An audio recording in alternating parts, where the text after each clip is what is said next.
સુરત શહેરમાં ડ્રગ્સ અને પ્રતિબંધિત તમાકુ ઉત્પાદનો સામે ચલાવવામાં આવી રહેલા વિશેષ અભિયાન હેઠળ સુરત શહેર એસઓજીને મોટી સફળતા મળી છે.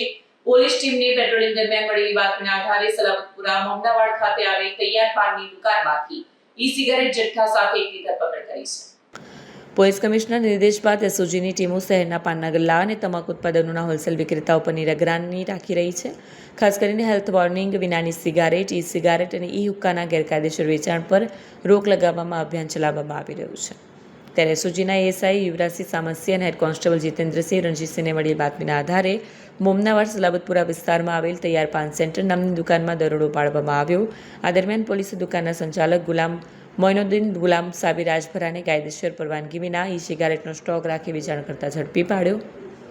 પોલીસે દુકાનમાંથી અલગ અલગ કંપનીની 14 ઈ સિગારેટ કબજે કરી, જેની કિંમત અંદાજે 60,000 જેટલી છે. પોલીસે આ તમામ મુદ્દામાલ કબજે કરીને આરોપી સામે કાયદેસરની કાર્યવાહી હાથ ધરી છે.